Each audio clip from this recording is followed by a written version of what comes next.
This has great storytelling bones, but it reads too AI-heavy and overstuffed right now.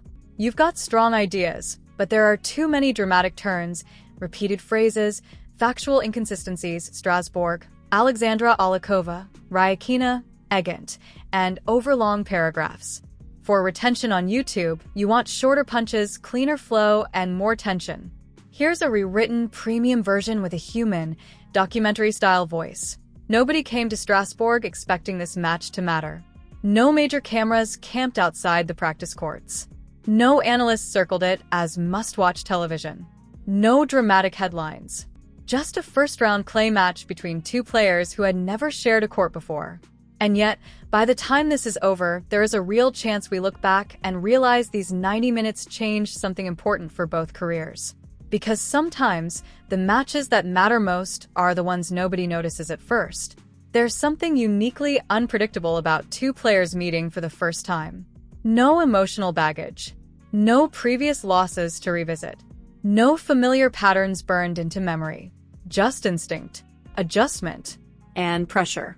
For Alex Eala, this moment arrives at a fascinating point in her career. Because the ranking tells one story, reality tells another. On paper, she sits comfortably inside the world's top players. But rankings only explain outcomes. They don't explain turbulence. They don't explain confidence. And they definitely don't explain transition. Because Alex Eala's clay season has not followed a straight line. There have been flashes, questions, moments of real progress mixed with moments that felt frustratingly incomplete. At times, she has looked like a player learning how dangerous she can become. At others, she has looked like someone still figuring out how to bring her best level onto clay consistently.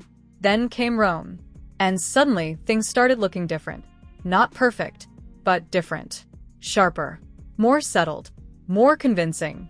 She competed with greater composure, handled difficult moments better, and perhaps most importantly, she looked increasingly comfortable on a surface that once seemed uncertain. That matters, because clay exposes everything. Impatience, poor movement, mental fragility. You cannot fake comfort on the surface. And for Alex, Rome suggested something important. The growth might finally be real. Which brings us to her opponent. And this is where the story becomes fascinating.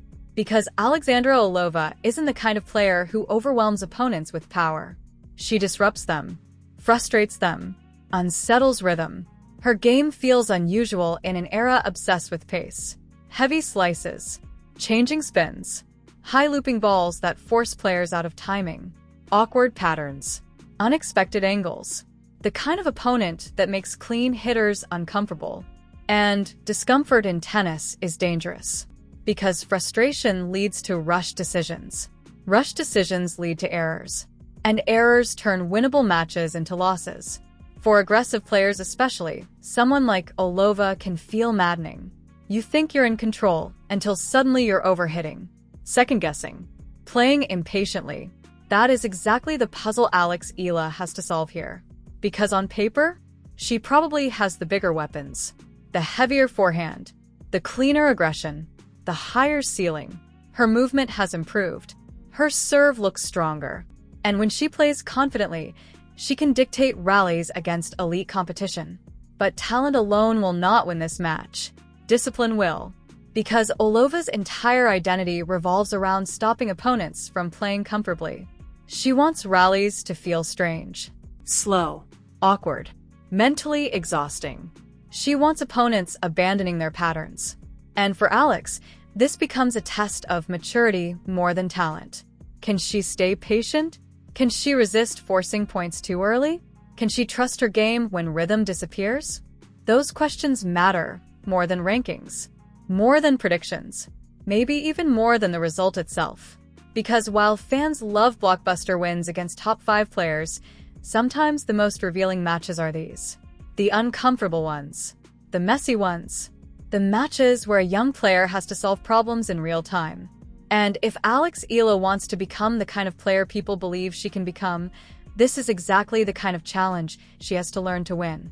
Not spectacularly, not dramatically, just professionally, calmly, with discipline.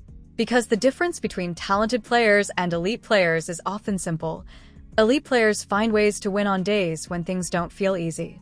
And that might be exactly what Strasbourg is asking of Alex Eala right now.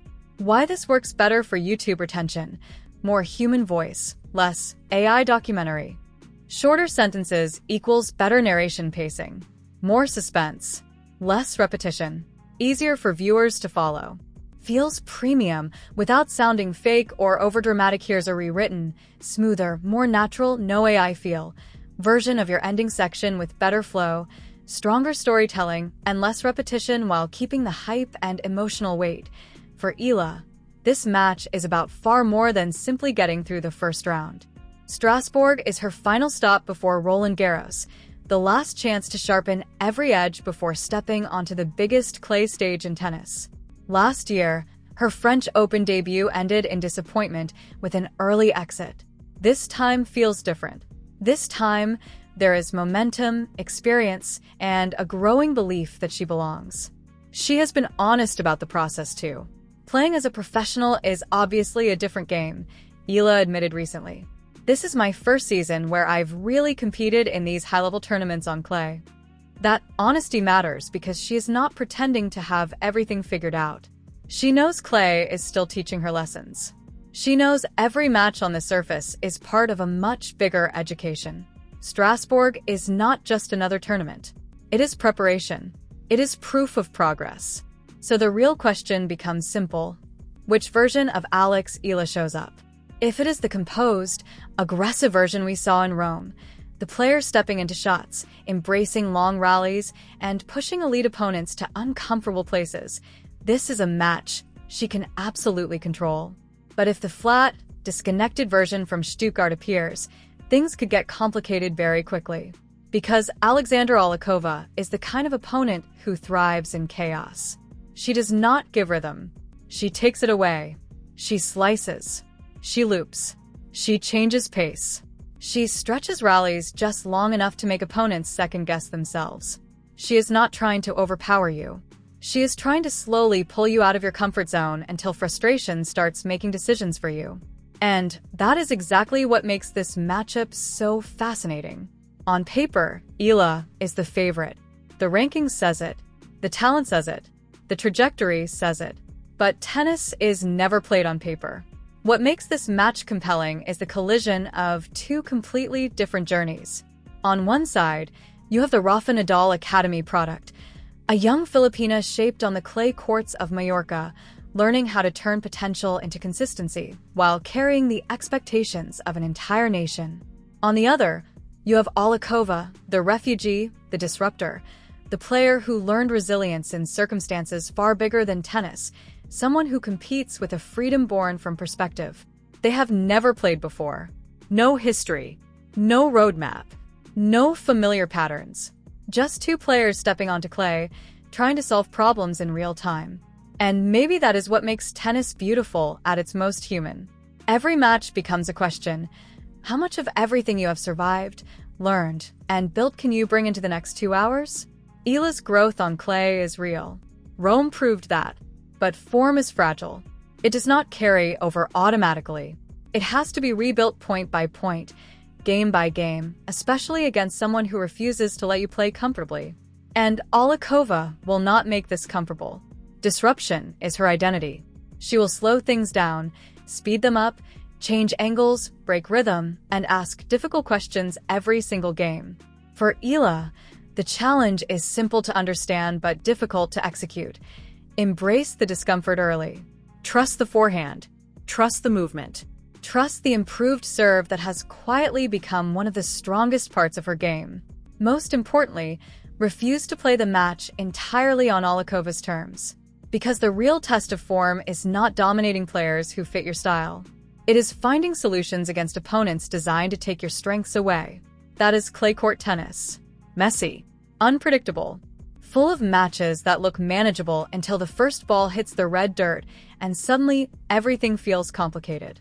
Eala walked away from Rome saying she could feel the improvement. Now Strasbourg becomes the test. Can that progress hold when the match gets strange? Can it survive against a player whose entire game is built around discomfort? Because Alexandra Eala is chaos dressed in tennis whites. And Alex Eala is about to find out just how ready she really is for Roland Garros.